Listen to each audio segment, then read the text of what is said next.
સ્વાધ્યાય 3.2 દાખલા નંબર 2 નીચે પ્રમાણેની બાજુઓ ધરાવતા નિયમિત બહુકોણનું માપ શોધો। તો આપણને શું આપેલું છે? બાજુઓના માપ આપેલા છે અને શોધવાનું શું છે? બહિષ્કોણનું માપ। સૂત્ર જોયું આપણે, બાજુઓના માપ આપેલા હોય તો બહિષ્કોણનું માપ બરાબર શું થાય? બહિષ્કોણનું માપ બરાબર 360 છેદમાં બાજુઓની સંખ્યા। તો 360 છેદમાં બાજુઓની સંખ્યા આપણને કેટલી આપેલી છે? 9। 360 ભાગ્યા 9 9 ચોક 36 એટલે 40 થશે। સેકન્ડ આપેલું છે 15 બાજુઓ હોય તેવા બહિષ્કોણનું માપ શોધો। બહુકોણના બહિષ્કોણનું 15 બાજુ ધરાવતા બહુકોણના બહિષ્કોણનું માપ। તો બહિષ્કોણનું માપ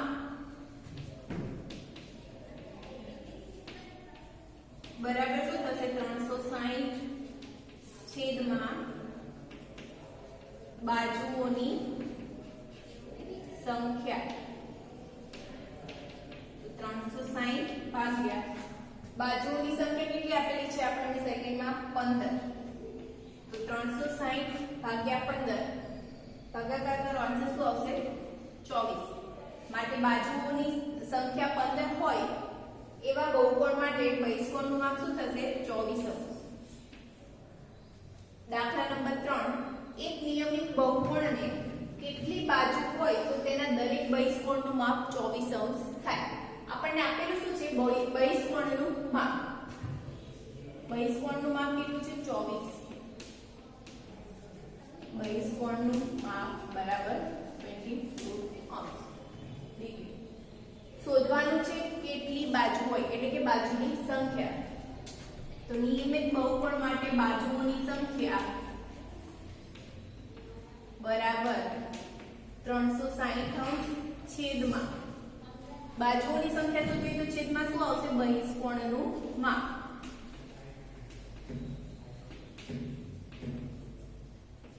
તો 360 છેદમાં બહિષ્કોણનું માપ કેટલું આપેલું છે?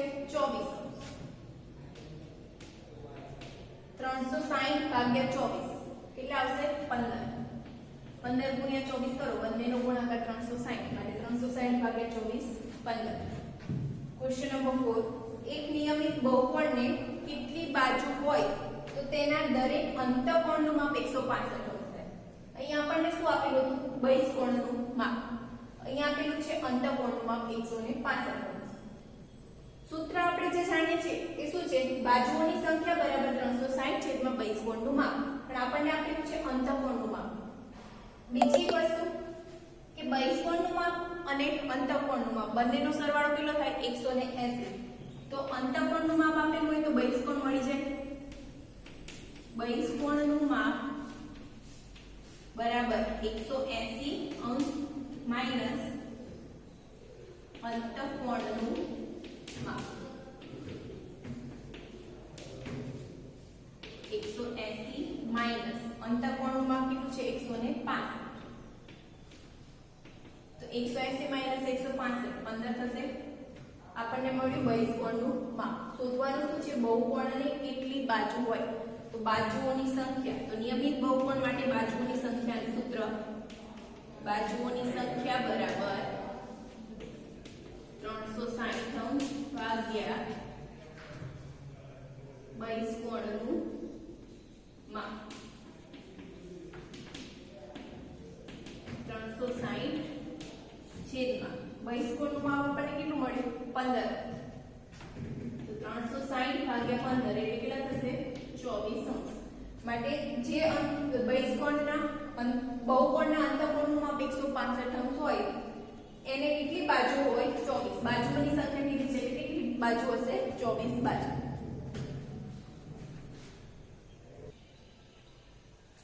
ક્વેશ્ચન નંબર 5 માં એ છે એવો નિયમિત બહુકોણ શક્ય છે કે જેમાં દરેક બહિષ્કોણનું માપ 22 હોય। આપણને આપેલું શું છે? બહિષ્કોણનું માપ કેટલું છે? 22 અને પૂછ્યું શું છે કે એવો નિયમિત બહુકોણ શક્ય છે કે જેના દરેક બહિષ્કોણનું માપ કેટલું હોય? 22।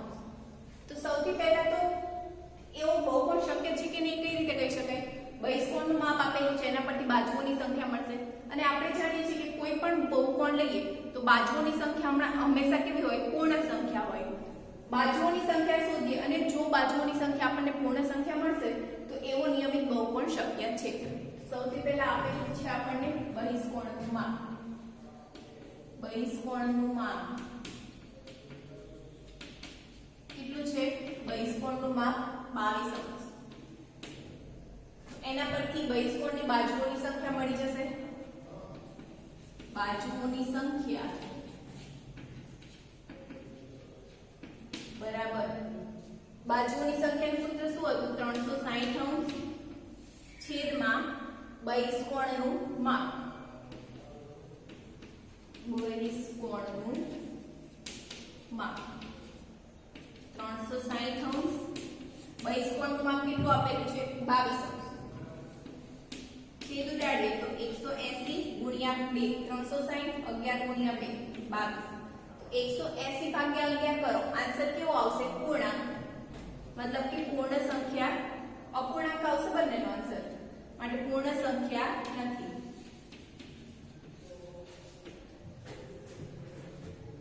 કારણ ખબર પડી ગઈ આપણને. બાજુઓની સંખ્યા કેવી? 180 ના છેદમાં 11 એટલે કે પૂર્ણ સંખ્યા નથી આવતી. માટે એવો નિયમિત બહુકોણ શક્ય નથી.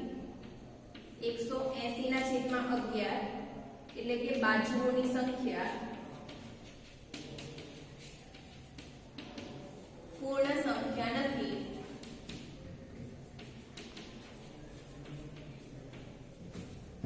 આથી જેમાં બહિષ્કોણનું માપ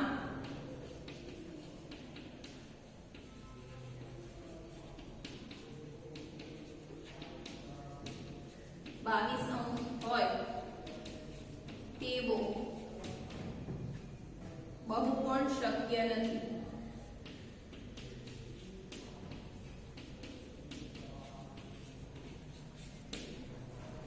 ક્વેશ્ચન 5 માં બીજો ક્વેશ્ચન પૂછેલો છે, શું આ નિયમિત બહુકોણના અંતઃકોણનું માપ હોઈ શકે? કેમ? પહેલું હતું બહિષ્કોણનું માપ 22 છે, પણ એ આપણે સાબિત કર્યું કે જેના બહિષ્કોણનું માપ 22 હોય તેવો નિયમિત બહુકોણ શક્ય નથી. તો એના અંતઃકોણનું માપ 22 હોઈ શકે. અંતઃકોણનું માપ આપણને 22 કહેલું છે. અંતઃકોણનું માપ બરાબર 22 અંશ. અંતઃકોણનું માપ આપ્યું હોય તો એના પરથી બહિષ્કોણનું માપ આપણે આગળ દાખલામાં જોયું કઈ રીતે મળે? તો બહિષ્કોણનું માપ બરાબર 180 માઈનસ અંતઃકોણનું માપ. 180 માઈનસ 22. 180 માઈનસ 22 158. 158 આપણને શું મળ્યું? બહિષ્કોણનું માપ. માટે બાજુઓની સંખ્યા શું થશે? બાજુઓની સંખ્યા બરાબર 360 અંશ છેદમાં બહિષ્કોણનું માપ.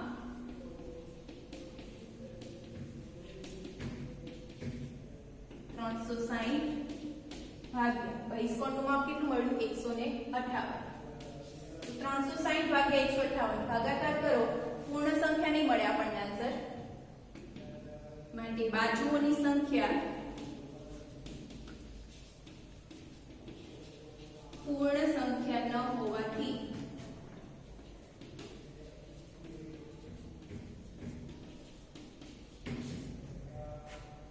અંતઃકોણનું માપ 22 અંશ હોય,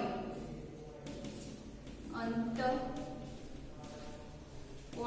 માપ 22 અંશ હોય તેવો બહુકોણ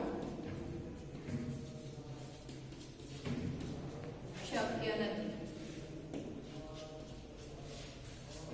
360 ના છેદમાં 158 પૂર્ણ સંખ્યા નથી.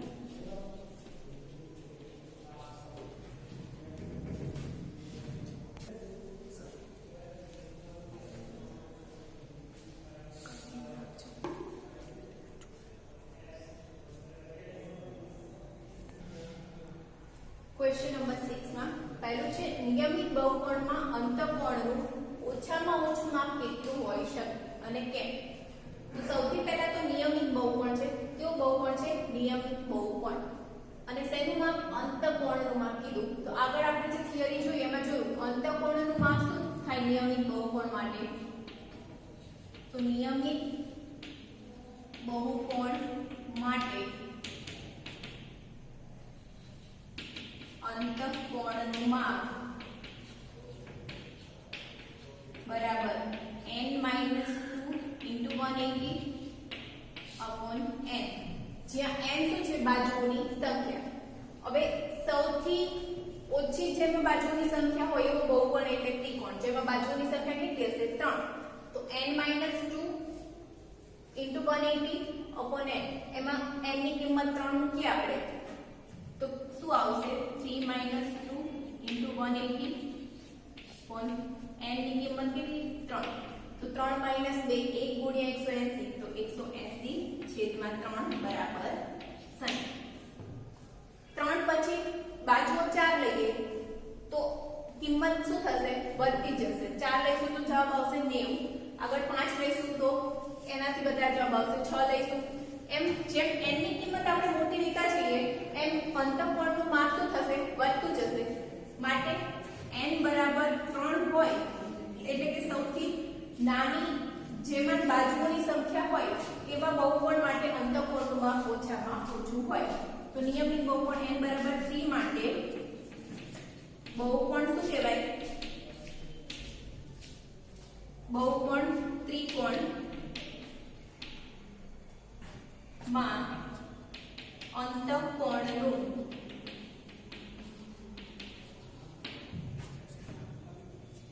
માપ ઓછામાં ઓછું હશે. અને જેમાં n બરાબર 3 હોય તેવા અંતઃકોણને શું કહેવાય? સમબાજુ ત્રિકોણ.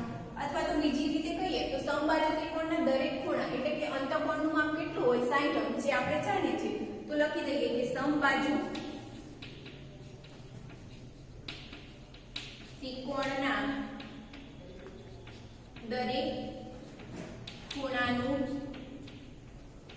માપ 60 અંશ હોય. આપણે જાણીએ છીએ ને આપણે સૂત્ર પરથી સાબિત કર્યું કે n બરાબર 3 લઈએ તો અંતઃકોણનું માપ આપણને કેટલું મળે છે? 60.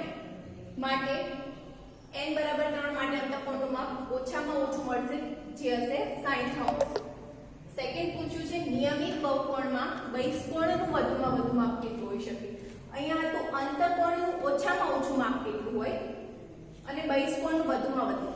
તો અંતઃકોણ જેટલો નાનો હશે એટલું જ બહિષ્કોણનું માપ વધુ થશે, કેમ કે બંનેનો સરવાળો 180 થાય છે. તો અંતઃકોણનું માપ જેટલું નાનું એટલું જ બહિષ્કોણનું માપ વધુ થશે. તો નાનામાં નાનું અંતઃકોણનું માપ શું છે? n બરાબર 3 માટે 60 મળે છે. તો નિયમિત બહુકોણ માટે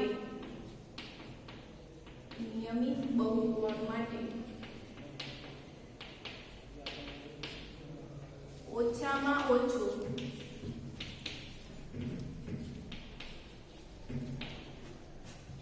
અંતઃકોણનું માપ 60 અંશ છે, જે આપણે આગળ સાબિત કર્યું. હવે શોધવાનું છે આપણે બહિષ્કોણનું માપ. તો વધુમાં વધુ બહિષ્કોણનું માપ